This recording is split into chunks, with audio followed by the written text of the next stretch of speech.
এখন সম্প্রচারিত হবে রেডিও তেহরান থেকে আজকের সর্বশেষ বিশ্ব সংবাদ।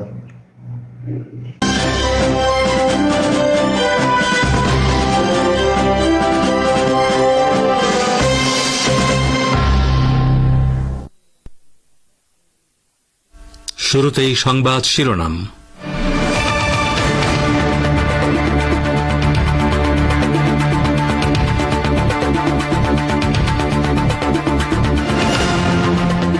গাজায় যুদ্ধবিরতি প্রতিষ্ঠার জন্য আমেরিকার কোনো বাস্তব ইচ্ছা নেই বললেন ফিলিস্তিনের ইসলামী প্রতিরোধ আন্দোলন হামাস নেতা ওসামা হামাদান। বাংলাদেশের সাবেক শিক্ষামন্ত্রী ডাক্তার দীপুমণি গ্রেপ্তার। ঢাকায় সাবেক প্রধানমন্ত্রী শেখ হাসিনা সহ ৮০ জনের নামে আরও ২টি হত্যা মামলা দায়ের। বাংলাদেশের সাম্প্রতিক আন্দোলনে ছাত্র জনতাকে নির্বিচারে হত্যার দায়ে আওয়ামী লীগকে নিষিদ্ধ করে ও দলটির নিবন্ধন বাতিল চেয়ে হাইকোর্টের রিট। এবং ভারতের পশ্চিমবঙ্গে মেডিকেল কলেজ হত্যার শিকার চিকিৎসকের মা বাবা বললেন মুখ্যমন্ত্রী মমতা বন্দ্যোপাধ্যায়ের উপর তারা আস্থা হারিয়ে ফেলেছেন। আসসালামু আলাইকুম। এতক্ষণ গুরুত্বপূর্ণ সংবাদ শিরোনাম শুনলেন। এবারে বিস্তারিত বিশ্ব সংবাদে আপনাদের স্বাগত জানাচ্ছি আমি গাজী আব্দুর রশিদ। ফিলিস্তিনের ইসলামী প্রতিরোধ আন্দোলন হামাসের শীর্ষ পর্যায়ের নেতা ওসামা হামদান বলেছেন গাজা উপত্যকায় যুদ্ধবিরতি প্রতিষ্ঠার জন্য আমেরিকার ভেতরে কোনো বাস্তব ইচ্ছা নেই। লেবাননে হামাসের এই প্রতিনিধি বলেন আমেরিকা যুদ্ধবিরতি প্রতিষ্ঠার জন্য যে নতুন প্রস্তাব দিয়েছে তাতে গাজা থেকে ইসরায়েলি সেনা সম্পূর্ণভাবে প্রত্যাহারের কথা নেই। হামদান বললেন চলমান যুদ্ধবিরতির আলোচনায় এখনো উল্লেখ করা হয়নি যে কোনো ফিলিস্তিনি বন্দীকে মুক্তি দেয়া হবে, তবে যুদ্ধবিরতির বিষয়ে যে কোনো চুক্তি হতে হলে অবশ্যই ফিলিস্তিনি বন্দীদের মুক্তির নিশ্চয়তা দিতে হবে। তিনি আরও বলেন আমেরিকা মূলত তেল আবিবকে আরও নৃশংসতা ও গণহত্যা চালানোর জন্য পর্যাপ্ত সময় দেওয়ার চেষ্টা করছে। এদিকে মিশরের একটি সূত্র জানিয়েছে গাজা উপত্যকায় যুদ্ধবিরতি নিয়ে হামাস এবং ইসরায়েলের প্রতিনিধিদের মধ্যে পরোক্ষ আলোচনা বুধবার কায়রোতে আবার শুরু হবে। ইরাকের ইসলামী প্রতিরোধকামী যোদ্ধারা ইহুদিবাদী ইসরায়েল অধিকৃত গোলান মালভূমির সামরিক স্থাপনায় হামলা চালিয়েছে। ইরাকি প্রতিরোধকামী সংগঠনগুলোর জোট পপুলার মোবিলাইজেশন ইউনিট বা PMU এক বিবৃতিতে এ ঘোষণা দিয়েছে। বিবৃতিতে বলা হয়েছে ফিলিস্তিনিদের প্রতি সংহতি এবং গাজার বেসামরিক জনগণের উপর ইহুদিবাদী ইসরায়েলের বর্বর গণহত্যার প্রতিবাদ জানিয়ে এই হামলা চালানো হয়। গাজার প্রতিরোধ যোদ্ধারা বারবার বলে আসছে ইহুদিবাদী ইসরায়েল যদি গাজায় গণহত্যা অব্যাহত রাখে তাহলে তারা ইসরায়েলের বিরুদ্ধে অভিযান জোরদার করবে। এছাড়া আঞ্চলিক প্রতিরোধকামী সংগঠনগুলো বহুবার ইসরায়েলের স্পর্শকাতর ও গুরুত্বপূর্ণ লক্ষ্যবস্তুতে হামলা চালিয়েছে। এছাড়া গাজা আগ্রাসন শুরুর পর ইসরায়েলের প্রতি অকুণ্ঠ সমর্থন দেওয়ার প্রতিবাদে ইরাকি যোদ্ধারা মার্কিন সামরিক অবস্থানগুলোতেও হামলা চালাচ্ছে। ফিলিস্তিনের অবরুদ্ধ গাজা উপত্যকায় বর্বর আগ্রাসন ও গণহত্যা চালানোর জন্য ইহুদিবাদী ইসরায়েলের কাছে কয়লা বিক্রি বন্ধ করার আনুষ্ঠানিক সিদ্ধান্ত নিয়েছে কলম্বিয়া। রোববার ইসরায়েলের বিরুদ্ধে শাস্তিমূলক এই সিদ্ধান্তের কথা জানিয়েছেন president Gustavo Petro.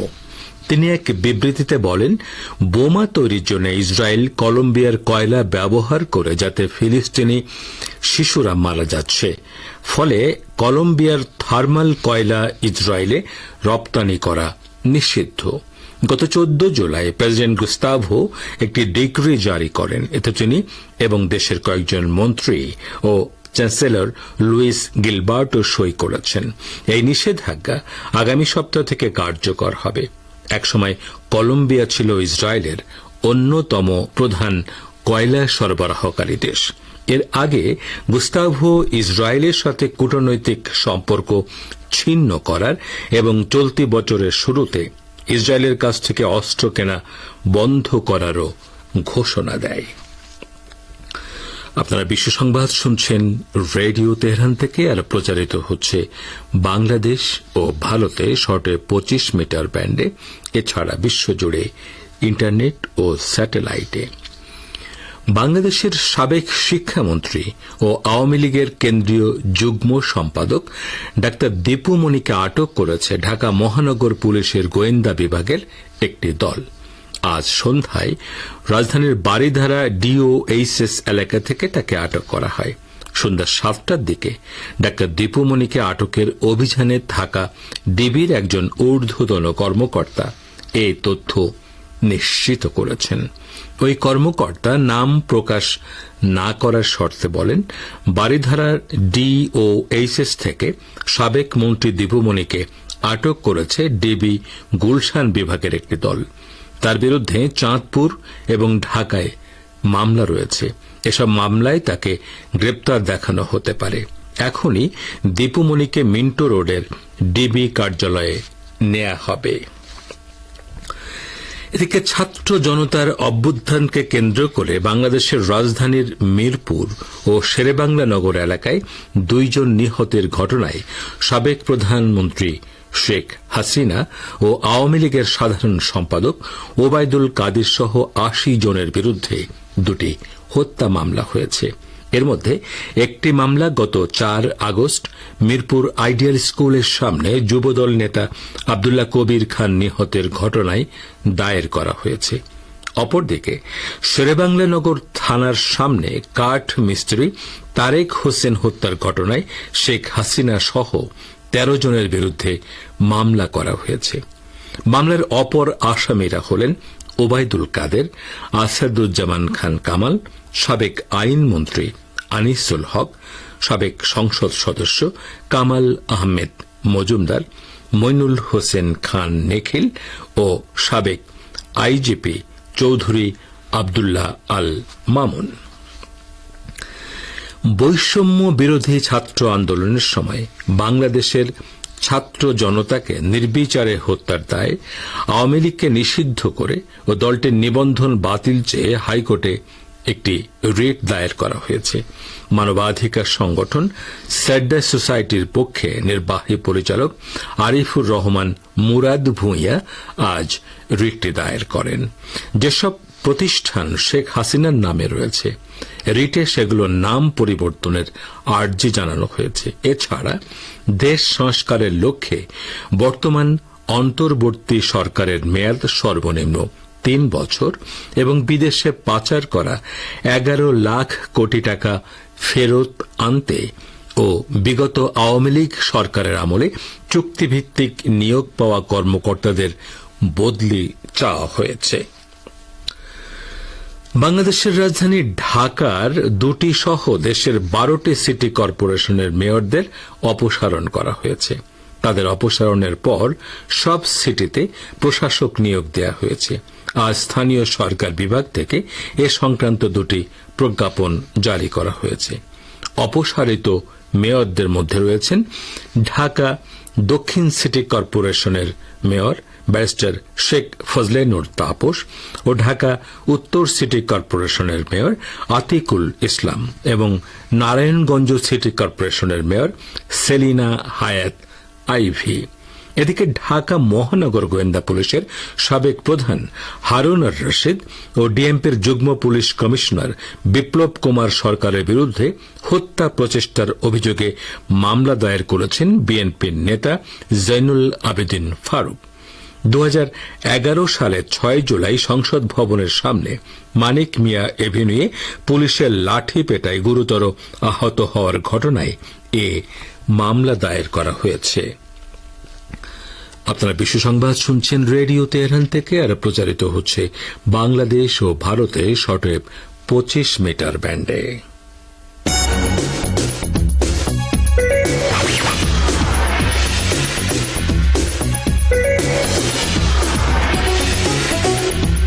Radio Tehran, খবরের সঙ্গে 24 ঘন্টা। ভিজিট করুন আমাদের website parstoday.ir/dn।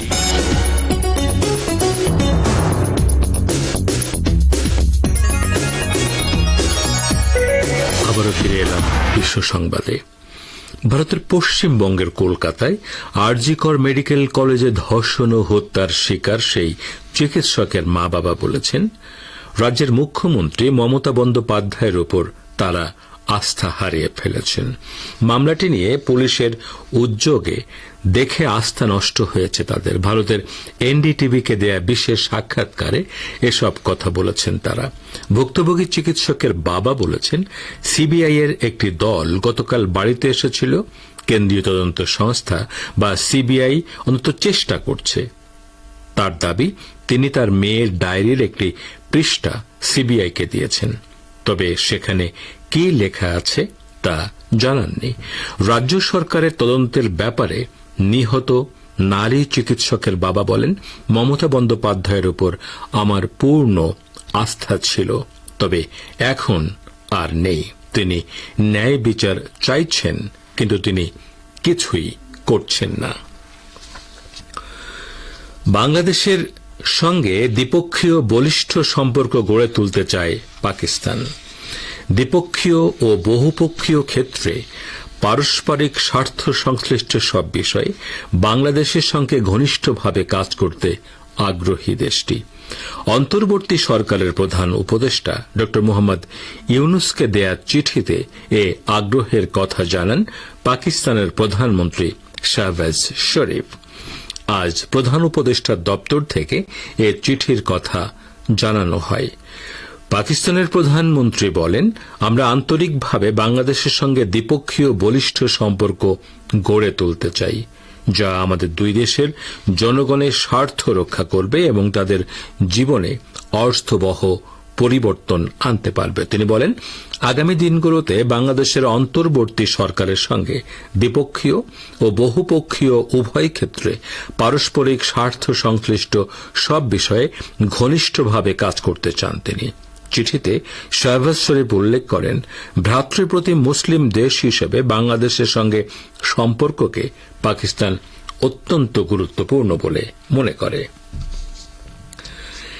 বেলারুশের president Alexander Lukashenko বলেছেন, আন্তর্জাতিকভাবে স্বীকৃত রাশিয়ার ভূখণ্ডে ইউক্রেনের অনুপ্রবেশ থেকে একথা মনে করা যায় যে মস্কোকে পারমাণবিক অস্ত্র ব্যবহারে বাধ্য করার চেষ্টা করছে কিয়েভ সরকার।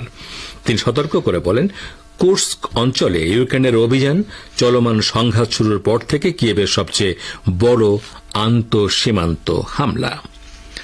তো শ্রোতা বন্ধুরা, আমাদের নিউজ ডেস্কে এখনকার মতো এই ছিল সর্বশেষ বিশ্বের খবর সংবাদ। এতক্ষণ আমাদের সাথে থাকার জন্য অনেক অনেক ধন্যবাদ।